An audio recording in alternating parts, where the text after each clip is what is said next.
Demak, mavzuyimiz qo'shimchalar. Qo'shimcha mavzusini boshlashdan avval aytishimiz kerak, asos ham qo'shimcha ham morfemalardir. Faqat bittasi mustaqil morfema, bittasi esa qo'shimcha morfema hisoblanadi. Asos mustaqil morfema, qo'shimcha esa o'z nomi bilan qo'shimcha morfema. Endi asos bilamiz, so'zning ma'noli qismi, o'zagi. Lekin qo'shimcha so'zga qo'shimcha ma'no yuklovchi yoki so'zni so'zga bog'lash vazifasini bajaruvchi yoki bo'lmasam so'zga qo'shilib yangi so'z hosil qiluvchi qismdir. Qo'shimchalar shu xususiyatlarga ko'ra ikki guruhga bo'linadi, ikki katta guruhga bo'linadi. So'z yasovchi qo'shimchalar hamda shakl yasovchi qo'shimchalardir. So'z yasovchi qo'shimchalar o'z nomi bilan aytib turibdi. Ona tilida birinchi o'rinda nomlarga e'tibor berishimiz kerak. So'z yasovchi qo'shimchalar o'z nomi bilan aytib turibdi, so'z yasaydi. Masalan, ya'ni yangi ma'noli so'z hosil qiladi. Atash ma'nosi ikkinchisidan tubdan farq qiladi. Masalan, o'chir so'ziga g'ich qo'shimchasini qo'shsak, o'chir nima qil fe'l edi, o'chirg'ich nima, o'chiradigan narsa hosil bo'ldi. O'chir bilan o'chirg'ichning bir-biriga aloqasi bormi? Deyarli yo'q aloqasi. O'chir boshqa masala, o'chirg'ich umuman boshqa masala. Isi fe'liga q sifat yasovchi qo'shimcha qo'shilganda issiq bo'ldi. Isi desak buyruq fe'li bo'ladi, issiq desak sifat bo'ladi. Ya'ni atash ma'nosi o'zgaradi. Isi desak biron narsani isi deb buyuryapsiz, lekin issiq desangiz biron narsaning sifatini, ya'ni belgisini aytyapsiz issiq deb. Endi fe'l yasovchi qo'shimchalar qiyin so'ziga a fe'l yasovchisi qo'shilsa qiyna bo'ladi. Masalan, qiyin masalaning belgisini bildiryapti birinchi so'z, lekin unga so'z yasovchi qo'shimcha qo'shilgandan keyin masalan, o'quvchilarni qiyin topshiriq bilan qiyna. Nima qil? Qiyna. Ya'ni bundagi atash ma'nosi umuman boshqa masala. Birinchisi azob, ikkinchisi azoblamoq bo'lsa, birinchisi murakkab degan ma'nolarni bildiradi. Ya'ni so'z yasovchi qo'shimchalar so'zga qo'shilganda so'zning atash ma'nosi, borliqda bildirayotgan ma'nosi o'zgaradi.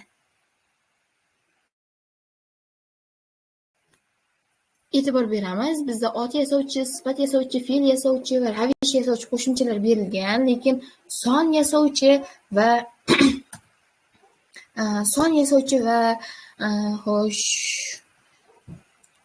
olmosh yasovchi qo'shimchalar yo'q. Chunki son va olmosh yasalmaydi hech qachon. Sonlar o'zi mavjud, ulardan yangi son yasab bo'lmaydi, yangi son yaratib bo'lmaydi. Olmoshlar ham xuddi shunday, maxsus o'zining avvaldan belgilangan turlari bor, ularni yangisini yaratish mumkin emas deb qaraladi fanda. Bu nafaqat o'zbek tili grammatikasiga, balki butun dunyo grammatikasiga oid fakt desak ham adashmagan bo'lamiz. Endi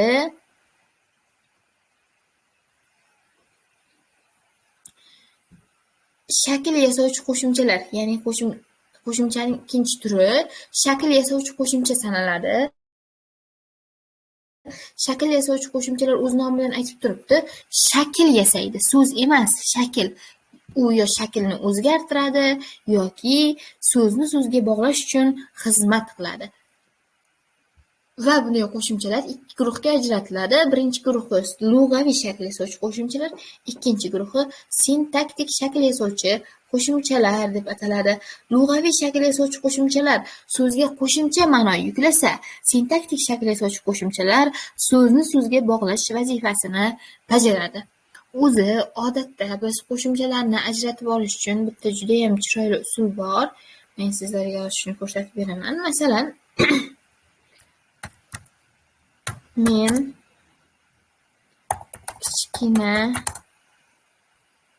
kichkinagina yo'q, unaqa demaylik. Kichkinagina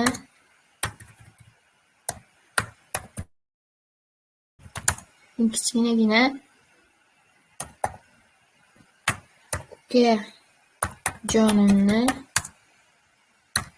uxlatdim. gapimiz unday chiroyli bo'lmadi, lekin shu gap misolida ko'rib chiqaylik. Men kichkinagina ukajonimni uxlatdim. Aslo qo'shimchalarga ajratamiz. Men kichkina asos bu yerda kichkina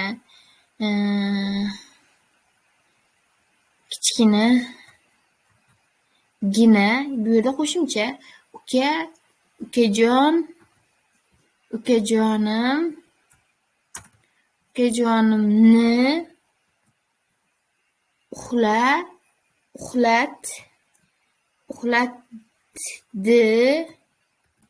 uxlatdim. Aslo qo'shimchalarga ajratib chiqdik.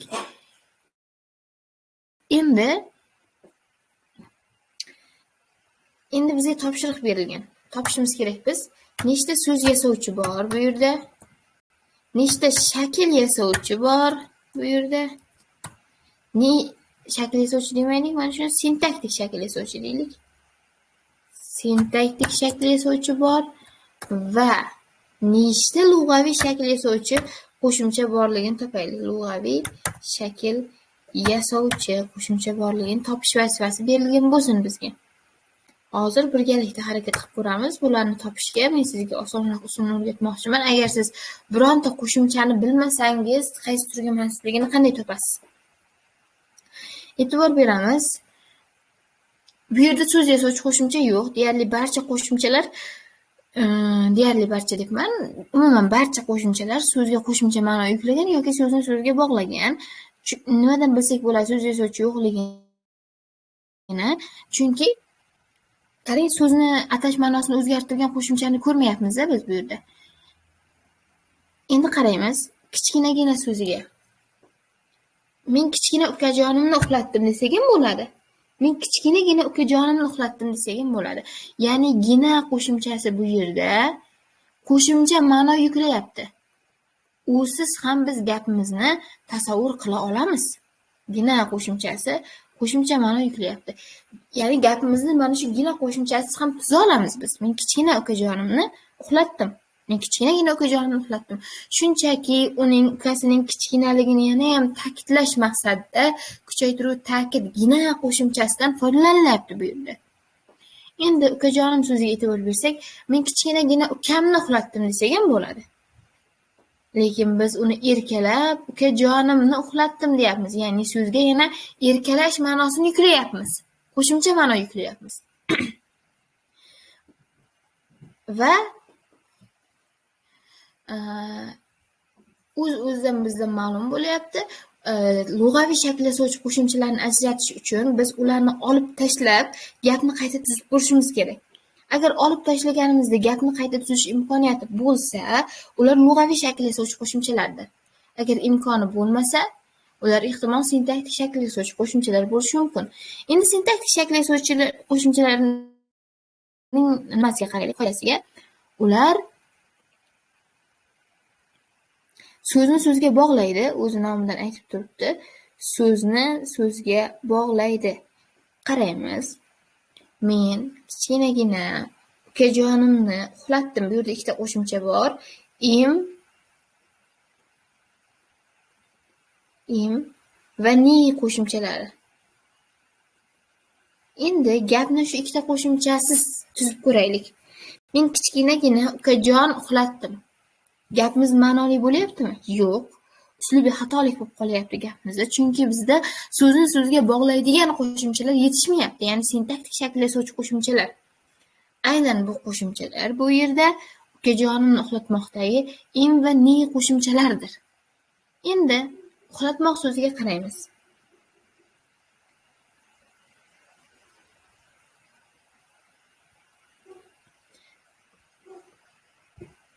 Men kichkinagina ukajonimni uxlatdi deya olamizmi? Yo'q. Bu yerda men bo'lgandan keyin albatta m shaxson kerak bizga. Ya'ni birinchi shaxs birlik. Men kichkinagina ukajonimni uxlat deya olamizmi? Yo'q. Bizga di zamon kerak. Ya'ni bu ham so'zni so'zga bog'lash uchun xizmat qilyapti. Kesimni to'liq shakllantiryapti-da, qisqasi. Endi e'tibor beradigan bo'lsak, bu yerda yana bitta lug'aviy shakllashtirish qo'shimcha bor, bu T.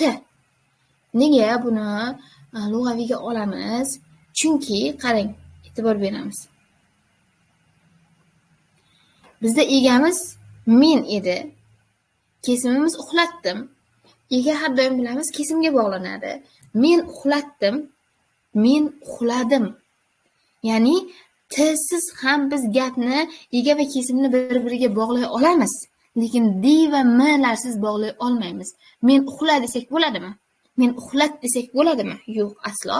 Demak, T bu yerda lug'aviy shakl yasovchi qo'shimcha. Ya'ni so'zga qo'shimcha ma'no yuklayapti. Orttirma nisbat ma'nosini yuklayapti. Hech qaysi qo'shimchani bilmay turib, mana shunday qo'shimchani gap tarkibidan olib tashlab, uning qaysi turga mansubligini topib olishimiz mumkin. Agar olib tashlaganimizda ham gapni tuzib bo'lsa, uslubiy xatolik yuz bermasa, bu lug'aviy shakl yasovchi qo'shimcha. Agar uslubiy xatoliklarga duch kelsa, gapni to'g'ri tuza olmasak, albatta bu sintaktik shakl yasovchi qo'shimcha sanaladi. Menda o'chirib qo'yamiz. Demak, bizda so'z yasovchi qo'shimchamiz yo'q ekan, sintaktik shakl yasovchi qo'shimchamiz 4 ta, lug'aviy shakl yasovchi qo'shimchamiz esa 3 ta ekan. Jami bizda 7 ta qo'shimcha bor ekan ushbu so'zda. Endi lug'aviy shakl yasovchi qo'shimchalarning turlarini bu yerda yozib qo'yganman, sintaktikini ham yozib qo'yganman. Aytib o'tishimiz kerak bo'lgan bir narsa bor. Lug'aviy shakl yasovchi qo'shimchalarda ham ismlarning lug'aviy shakllari bor va fe'lning lug'aviy shakllari bor. Sintaktikda ham, ya'ni munosabat shakllari ham deyiladi ba'zi manbalarda. Buni qavscha yozib qo'ysak zarar qilmas menimcha. Munosabat shakllari degan ikkinchi nom ham bor. Bunday qo'shimchalar ham fe'l munosabat shakli munosabat shakli tarzida guruhga ajratiladi. Hozir pastda har birini batafsil ko'rib chiqamiz. Demak, lug'aviy shakl yasovchi qo'shimchalar, boya yuqorida ham aytdim, so'zga qo'shimcha ma'no yuklaydigan qo'shimchalardir. Bu qo'shimchalar ikki guruhga ajratiladi. Birinchisi fe'llarning lug'aviy shakllari. Fe'llarning lug'aviy shakllari 3 ta. Va bizda darsliklarda kiritilmagan 4-shakl ham bor. Ya'ni an'anaviy biz 3 ta deb bilamiz, lekin aslida darsliklarimizga kiritilmagan 4-shakl ham bor. Bular fe'lning daraja shakllari deb nomlanadi. Buni ham hozir o'rgatib o'tib ketaman. Avval bilishimiz kerak, birinchi o'rinda bo'lishsizlik qo'shimchasi ma fe'lning lug'aviy shakli hisoblanadi. Ya'ni lug'aviy shakl yasovchi qo'shimcha. Endi nisbat shakllari bilamiz, 5 ta nisbat bor. Aniq nisbat, o'zlik nisbat, majhul nisbat, orttirma nisbat, birgalik nisbat va aniq nisbatni qanday ajratamiz? Uning qo'shimchasi yo'q deyishingiz mumkin. Agar so'zda hech qaysi nisbat qo'shimchasi bo'lmasa, demak u so'z aniq nisbatda turgan bo'ladi. Mana bu yerda berilgan qo'shimchalarning hech qaysisi bo'lmasa, bunday so'zlarimiz aniq nisbatda turadi. Masalan, misolga qaraymiz. Kiydi. Bironta nisbat qo'shimchasiga duch kelyapmizmi? Yo'q. Demak, ushbu so'zimiz aniq nisbatda turibdi. O'zlik nisbatda in-il, majhul nisbatda ham in-il, faqat bajaruvchisi aniq bo'lsa o'zlik, bajaruvchisi noaniq bo'lsa majhul bo'ladi. Orttirma nisbatda t, dir, ir, gez, kes, qiz, g'iz, gaz, kas, qaz, sat qo'shimchalari bor. Birgalik nisbatda o'zini nom bilan aytib turibdi. Ish, harakat va holat bittadan ko'p odam tomonidan bajariladi. Ya'ni birgalikda bajariladi va buning qo'shimchasi ish. Kiydi desak bir kishi kiygan bo'ladi, kiyishdi desak bir nechta kishi kiygan bo'ladi. Va 3-shakli vazifadosh shakllari, vazifadosh yoki vazifa shakllari ham deyiladi. Anglashilmovchilik bo'lmasligi uchun yozib qo'yamiz. Fe'lning vazifadosh yoki vazifa shakllari. O'zi fe'l odatda faqat fe'l vazifasida keladi. Lekin ba'zan u otning vazifasida qo'shimchalar qo'shish natijasida, ba'zan ayrim qo'shimchalarni olib sifatning vazifasida va yana ayrim qo'shimchalarni olib esa ravishning vazifasida kelishi mumkin. Mana shunday holatda u harakat nomi sifatdosh va ravishdoshni hosil qiladi. Harakat nomi bo'lsa, u otning vazifasida keladi. Masalan, ish qilmaslik yoqmaydi. O'zi qilmoq, fe'l. Nima qil? O'tir, tur misol uchun, ya'ni harakatni bildiruvchi so'z. Lekin unga maslik qo'shimchasini qo'shadigan bo'lsak, ya'ni harakat nomining bo'lishsizlik shaklini qo'shadigan bo'lsak, nima yoqmaydi? ish qilmaslik yoqmaydi. Ya'ni otga aylanib ketadi so'zimiz va bu harakat nomi deb nomlanadi. Ya'ni harakatning nomi. Otni bilamiz. Shaxsning nomi, o'rin-joyning nomi, narsaning nomini bildiradi. Endi biz yana bitta shaklga duch kelyapmiz. Harakatning nomi. Agar fe'l ot vazifasini bajarib kelsa, u harakatning nomi bo'ladi. Endi keyingi shaklimiz sifatdosh. Agar fe'l ayrim qo'shimchalarni olib, gapda sifat vazifasini bajaradigan bo'lsa, fe'lni bildiruvchi so'zlar, ya'ni harakatni yoki holatni bildiruvchi so'zlar ayrim qo'shimchalar natijasida gapda belgini yoki sifatni bildiradigan bo'lsa, bunday so'zlar sifatdoshlar deyiladi. Masalan, o'qiydigan bola. O'qimoq, nima qilmoq? Harakat, fe'l, ya'ni harakatni bildiruvchi so'z. Lekin unga yedigan sifatdosh yasovchi qo'shimcha, sifatdosh hosil qiluvchi deylik, mana yasovchi demaylik, sifatdosh qo'shimchasi qo'shilganda u o'z-o'zidan sifatning so'rog'ini oladi. O'qiydigan bola. Qanday bola? O'qiydigan bola. Yoki kelgan odam. Qanday odam? Kelgan odam. Yoki kelayotgan yil. Qaysi yil? Kelayotgan yil. Sifatni bilamiz. Qanday, qanaqa, qaysi so'roqni oladi va mana shu so'roqlarni olganda u fe'l sifat vazifasini bajarayotgan bo'ladi. Ravishdosh. Agar fe'l gapda mana shu ib, ayi, gancha, gach, guncha, gani, may, masdan qo'shimchalarni olib, nima sababdan, nima maqsaddan, qay holatda, qanday vaziyatda kabi so'roqlarni qabul qilsa, u gapda ravish vazifasini bajarayotgan bo'ladi va ravishdosh sanaladi. Demak, fe'lga, harakatni bildiruvchi yoki holatni bildiruvchi so'zga shu qo'shimchalar qo'shilib, gapda fe'lni ravish vazifasini bajarishga majbur qiladi va u ravishdosh vazifa shaklini hosil qiladi. Masalan, e'tibor beramiz. O'qimasdan keldim. Qay holatda keldim? O'qimasdan keldim. Yoki o'qigani keldim. Nima maqsadda keldim? O'qigani keldim. Ya'ni bu qo'shimchalar nima maqsadda, qay holatda, nima sababdan kabi so'roqlarga javob bo'lib, ravishdosh yasaydi. Bu yerda e'tibor bering, may, masdan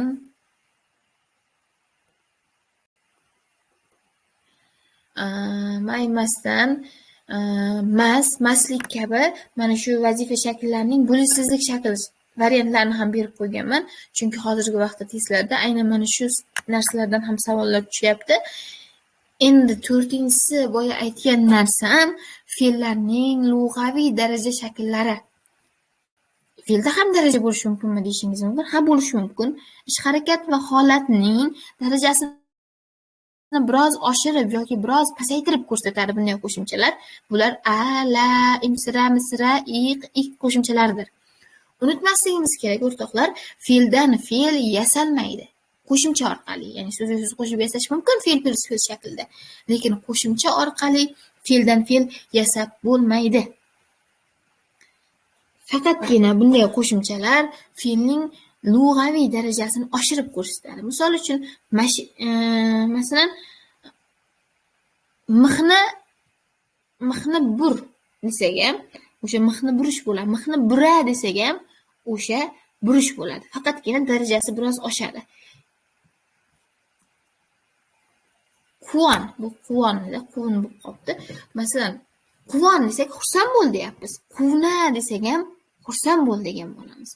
Quvon, quvna. Quvna faqat darajasi sal oshadi. La. Misol uchun qog'ozni buk desak. Qog'ozni buk desak, o'sha qog'ozni qayir deyapmiz. Lekin bukla desak, darajasini oshirib aytyapmiz. Va bu ham fe'lning lug'aviy daraja shakli hisoblanadi. Ko'pincha testlarda mana shu a, la qo'shimchalar fe'lga qo'shilsa, imsira, misra, iq kabi qo'shimchalar fe'lga qo'shilsa, buni so'z yasovchi shaklda olib qo'yishyapti. Lekin bu katta xato. Bu qo'shimchalar lug'aviy shakl yasovchi qo'shimchalardir. Imsira, misra qo'shimchalar darajani sal pasaytiradi. Iq qo'shimchalar ham darajani sal oshirib ko'rsatadi. Masalan, qizim kun endi desa. Kun. Nima qil kun? Endi qizim ko'nik endi desak, Nima qil? Ko'nik. Ko'nar bitta ko'nmoq ma'nosini bildiradi. Ko'nik ham ko'nmoq ma'nosini bildiradi. Ya'ni bu yerda hech qanaqa yangi atash ma'noli so'z yasalmayapti va bunday vaziyatda ular mana shu qo'shimchalar so'z yasoch qo'shimchalar hisoblanmaydi. Endi keyingisi ismlarning lug'aviy shakllari. Bu juda ham oson. Ko'plik o'z-o'zidan aytib turibdi, nomi ko'pliklar. Chegara shakligacha, misol uchun maktabgacha men bilan bor. Qayergacha? Maktabgacha. Chegarani bildiryapti. Bu kitob seniki, kimniki? Qarashlilikni bildiryapti. Derazadagi kitob. Qayerdagi kitob? Qayerda turgan kitob? Derazadagi kitob. Bu qo'shimcha hech qachon da va gi shaklda ajratilmaydi. Qotib qolgan. Derazada kitob deyolmaymiz-ku. Derazadagi kitob. Erkalash shakllari jonxon, oytoy, buni bilamiz. Kichraytirish, charchoq, chakkina, o'xshatish, dekday, songa xos qo'shimchalar, ya'ni dona, taqsim, gumon, jamlov kabi, tartib kabi son turlarini hosil qiluvchi qo'shimchalar ham, ya'ni faqat sonlarga qo'shiluvchi qo'shimchalar ham lug'aviy shakl yasovchi qo'shimchalar hisoblanadi. Ismlarniki bular. Endi sifat darajalari ham lug'aviy shakl yasovchi qo'shimchalar. Bular sifatlarga qo'shiladi, bilasiz, va olmoshning alladir qo'shimchalari ham lug'aviy shakl yasovchi qo'shimchalar sanaladi. Allakim, kimdir shakldagilar. Va ismlar deganda nima tushunish kerak, o'zi aytib o'tmoqchiman. Ismlar deganda fe'l, ravish, yordamchi so'z va modal so'zlardan tashqari barcha so'z turkumlari ismlardir. Bular ot, sifat, son, olmosh, taqlid so'z, harakatnoma va sifatdoshlardir. Ko'ryapsiz, harakatnoma va sifatdosh ismga kiradi, lekin ravishdosh bu yerda yo'q. Chunki ravishning o'zi ham ism emas. Demak, ravishdosh ham ism bo'la olmaydi. Sifat ism, shuning uchun sifatdosh kiryapti, ot ism, shuning uchun harakatnoma kiryapti va taqlid so'z ot vazifasini bajarib kela olganligi uchun taqlid so'z ham kiryapti bu ro'yxatga. Endi ikkinchi turi sintaktik shakl yasovchi qo'shimchalar. Sintaktik shakl yasovchi qo'shimchalarda e'tiborli bo'lishimiz kerak, chunki bu qo'shimchalar nisbatan qiyin deb hisoblayman. Biroq yodlab borishga harakat qilish sababdan e'tibor beramiz. Sintaktik shakl yasovchi qo'shimchalar ham ikki guruhga bo'linadi va o'zi qo'shilayotgan so'zni boshqasiga bog'lash vazifasini bajaradi. Sintaktik shakl yasovchi qo'shimchalarning ikki guruhining nomi: birinchi guruh fe'llarning munosabat shakllari deb nomlansa, ikkinchi guruh esa ismlarning munosabat shakllari hisoblanadi. Demak, yuqorida ham aytdim, sintaktik shakl yasovchi qo'shimchalarning ikkinchi nomi munosabat shakllaridir. Endi fe'lning munosabat shakllari biz bilamiz 3 ta: zamon, shaxson va mayl shakllari sanaladi. Lekin unutmasligimiz kerak, aslida mayl o'zining mustaqil qo'shimchalarga ega emas. Zamonga yoki shaxsonga tegishli bo'lgan yoki shu ma'nolarni bildiruvchi qo'shimchalar maylni ham hosil qiladi. Demak, biz o'tgan zamon bilamiz, ganbi, ibti, hozirgi zamonni ham bilamiz, yapti, yotir, ayotib, kelasi zamonni bilamiz, hozir bermaydi, yuz beradigan ish harakatlar va bitta yangilik bor. Istak kabi yasovchi o'sha sa qo'shimchasi va shart maylini biluvchi sa qo'shimchasi kelasi zamon qo'shimchasi sanaladi. Hech ikkilanmay mana shuni kelasi zamonga olishingiz mumkin bo'lsa. Endi keyingi bizda bilishimiz kerak bo'lgan narsa shaxson shakllari. Shakllarning ichida ham mayl shakllari bor va mayllar ham shaxson ma'nosini ifodalaydi. Boya aytganimdek, birinchi shaxs birlikda, masalan, shaxson unutmasligimiz kerak. Shaxson qo'shimchalari har doim fe'lga qo'shiladi, ya'ni harakatni yoki holatni bildiruvchi so'zlarga qo'shiladi. Masalan, birinchi shaxsda men boraman, men boray, ko'pligi o'shaning, menning ko'pligi biz bo'ladi. Biz bordik, biz boramiz, biz boraylik. Ikkinchi shaxs birlik sen. Sen kelding, sen kelasan, sen kelgin. Ingiz qo'shimchasini ko'rsam, o'sha metro eshiklaridagi eshikka suyanmangiz ko'zimga ko'rinib ketaveradi. O'sha ingizdagi ngiz, siz keling, siz kelasiz kabi shakllar hisoblanadi. Va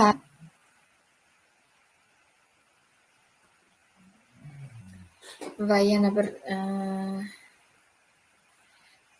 e'tibor berishimiz kerak bo'lgan narsa bor. Mana shu birinchi shaxs va ikkinchi shaxsni aytdik. Endi uchinchi shaxsga keldik. Uchinchi shaxs birlik u bo'ladi. U keldi, u kelsin, ular keldilar, ular kelsinlar. Ular ikkita bo'lib ketibdi.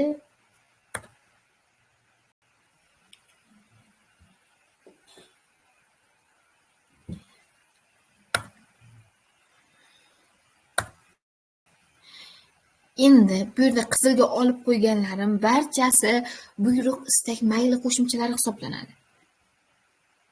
Ayyi, gin, sin, yilik, ing, tillar. Uning barchasi buyruq, istak, mayli qo'shimchalari, lekin shu bilan birga ular shaxs va sonni ham bildiradi. Xabar maylining qo'shimchasi yo'q. Buyruq, istak, mayliniki mana ko'rib turibsizlar. Ayyi, aylik, yilik, gin, ing, sin, sinlar va shart maylining qo'shimchasi sa, o'sha kelasi zamon ma'nosini bildiruvchi sa. Endi aytishlaringiz mumkin, xabar maylini qanday aniqlaymiz? O'sha nisbatlardagi qoida bu yerda ham ishlaydi. Agar hech qaysi mayl qo'shimchasi mana shu qo'shimchalar bo'lmasa, qo'shimchalar bu so'z aniq 200% xabar maylida turgan bo'ladi.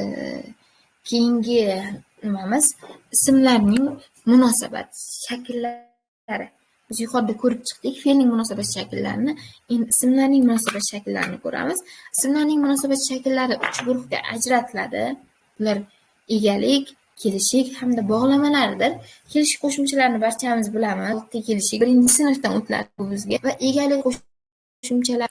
Bilishimiz kerak bo'lgan narsa, boya yuqorida aytdim, shaxs son qo'shimchalari fe'lga qo'shiladi dedim. Egalik qo'shimchalari esa otga qo'shiladi. Masalan, kitobim, kitobimiz, kitobing, kitobingiz, kitobi va kitobi. O'sha ko'p manbalarda duch kelganmiz. Lari qo'shimchasi ko'plik uchinchi shaxs hisoblanadi deb. Yo'q o'rtoqlar, unday emas. Lari qo'shimchasi bu ko'plikni bildiruvchi qo'shimcha, lug'aviy shakl yasovchi qo'shimcha. Qo'shimchasi alohida egalik qo'shimchasi, sintaktik shakl yasovchi qo'shimcha. Bu ikkalasi hech qachon birgalikda uchinchi shaxs ko'plikni bildirmaydi. Endi yana bir narsani aytib o'tishimiz kerak. Egalik qo'shimchalaridan si qo'shimchasi mana ko'rib turibsiz. Unli bilan tugagan asoslarga qo'shiladi. Masalan, kitobga i qo'shildi, olmaga si. Olmasi. Uchinchi turi bog'lamalar. Bog'lamalar ham har doim otga qo'shiladi. Agar u fe'lga qo'shiladigan bo'lsa, shaxs son qo'shimchasi sanalib qoladi. Masalan, men oftobman desam yoki men quyoshman desam, bu yerda quyosh ot yoki biz kitobmiz desak, biz tirik ensiklopediyamiz desak, ensiklopediya so'zi ham, kitob so'zi ham ot. Sen quyoshsan desak, san qo'shimchasi otga qo'shilyapti. Siz quyoshsiz desak, siz qo'shimchasi otga qo'shilyapti. U quyoshdir desak, dir qo'shimchasi otga qo'shilyapti va ular kitoblardir desak yoki ular kitobdir desak, dir qo'shimchasi otga qo'shilyapti. Bular bog'lamalar edi. Shu bilan menimcha darsimiz o'z nihoyasiga yetdi. Boshqa aytilishi kerak bo'lgan gap qolmadi. E'tiboringiz uchun rahmat. Sog' va omon bo'ling.